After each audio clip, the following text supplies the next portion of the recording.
Hi everyone, how's it going?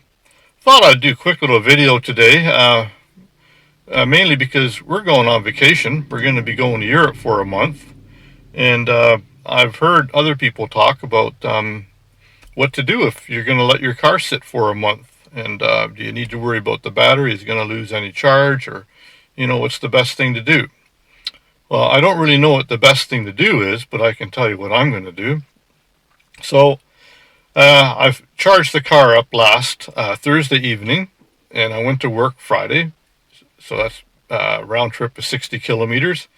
And then last night, the wife and I, we dropped off some stuff at some friend's place so they could take care of it for us. And then the car is sitting. So whatever charge it has in it, that's what we're going to have in it for a month. And I'm kind of curious what's going to happen on the way back, or when we get back. So the reason why I'm not charging it up full right now before we leave is because I've always read that lithium ion batteries, they don't like to be near empty and they don't like to be full. So I'm hoping it's around 80%, and I think that would be a good limit or a good amount to keep in it. And then we'll just see how much it loses over the month. So let's start the car, or start the car, it doesn't start. Let's turn the car on and see what we have, and then we'll check the percentage of charge. And then when we get back, we'll do the same thing and see what happens.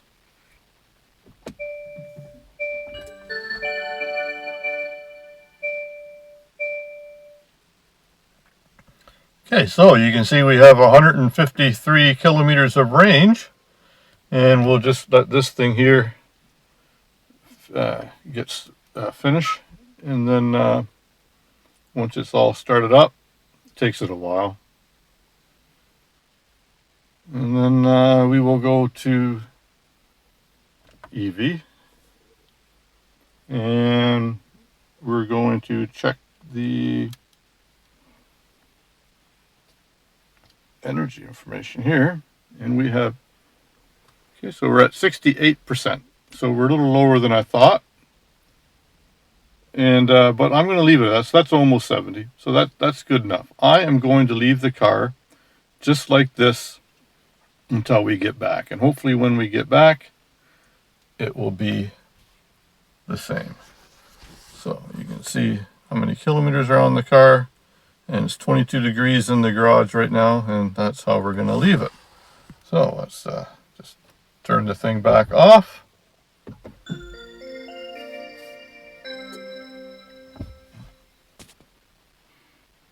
So there you have it. That's what's left in the battery, and that's what my range is. And when I get back, I'm going to turn the car on, do the same thing, and yeah, see what the difference is. And hopefully it's negligible. One thing that this car does do while I'm, or will be doing while I'm gone, is I do have the auxiliary battery saver turned on. And what that does is periodically the car will charge up the 12-volt battery to make sure it doesn't die out. It usually will do that once a day if the car sits enough. So that is going to use some of the range. I'm just curious as to how much. It only runs for like 10 minutes and then it stops. So normally I don't even notice it, but this is going to be over a month. So it might be something, but I don't think it'll be a big deal. And yeah, other than that, when I get back, like I said, we'll start it up, see what the difference is, and I will edit this video and post it online. So back from vacation, and things didn't quite go as I planned. I was hoping that when I first turned on the car that I could take a video and tell you guys the state of the battery, the range, and all of that stuff. But what happened is at the airport, I got real lucky and I got randomly selected to be tested for COVID-19. And in Toronto, what they do now is they send you an email telling you that you got to have this completed within 24 hours. And we got back Friday night, late Friday night. Well, we got in Toronto Friday evening, and then we got home late Friday night, just before midnight. So in the morning, I was kind of rushed because the way it works is you have to pick up a kit. And in this area, we pick it up at Life Labs. So I had to, right as soon as Life Labs opened, I went there and I picked up a kit. So I didn't have time to make a video. I was in a rush, and that's just the way it is. But I did manage to take a few pictures before I drove the car. I just turned it on, took a couple of quick snapshots, and so that's what we're going to use. And anyway, so yeah, so that whole COVID thing was a real pain in the rear. I had to put Microsoft Teams on my phone. I had to make an account with whatever organization it is that does this video conferencing to guide you through the testing.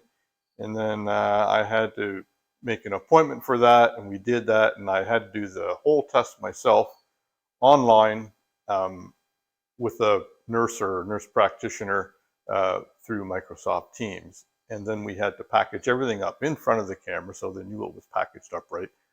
And then we dropped it back off at Life Labs, and away it went. So, and no, they don't do the testing. They don't perform the test for you. You have to do it yourself.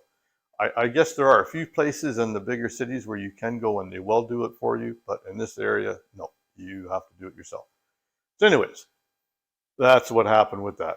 Other than that, though, the trip was good. We had no real issues with flights, luggage, or anything like that. Things are really, really good. We had a great time. But the point of this video is not my vacation in Europe. The point of the video is, how's the car after all that time? And surprisingly enough, the car did quite well. So when I left, the car had 153 kilometers of range on it, and the battery was at 68%, and the temperature in the garage was 22 degrees Celsius. A month later, when I got back, the car had 152 kilometers of range on it, so I lost 1 kilometer. The percentage was still 68%, and the only other real difference, and not much of a difference, is the temperature in the garage was 23 degrees. And that's it. And when I turned the car on, it drove just like it always does. No difference, no nothing. It ran just perfectly fine.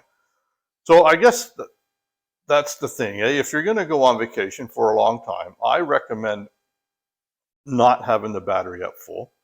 Have it around 70–80%, because lithium-ion batteries, they don't like to be full and they don't like to be empty. So, you know, that way you're at the upper end of what they like, and you still have lots of range to get to where you need to go, or at least to a place where you can get a really fast charge in the car. So that's what I would do. In my case, the car was just in the garage, so it wasn't a big deal. I didn't even charge it that weekend. I did my Life Labs thing. We did some groceries on Sunday, and then Monday I went to work, and that was it. Piece of cake. So that is my recommendation to anybody planning on leaving their EV in a parking lot for an extended period of time, or in their garage, or whatever while they're gone. Charge her up to about 70% and just park it, and it should be just fine. And if your car does have some sort of a feature to keep the auxiliary battery charged, I highly recommend that you have that turned on, because on my car, it's been on ever since I've owned it, and I've never had an issue with the 12-volt battery, and I hear lots of people who do, so this is an important thing. The 12-volt batteries in these electric cars are not very strong, because they're not meant to, they don't have an engine to crank over. All they're there for is to run the 12-volt electronics and to pull in the contacts when you start the car up. So that's really all it's for. So anyways, that's it. I'm not going to ramble on. Just a short little thing, and that's it. So until next time, take care. If you like this video, feel free to comment. Hit the like button, because that really helps me out a lot. And if you want, you can subscribe to my channel. I'm always open to have more subscribers. And I'm going to try to keep updating my content, and we'll see how things go. Till next time, take care.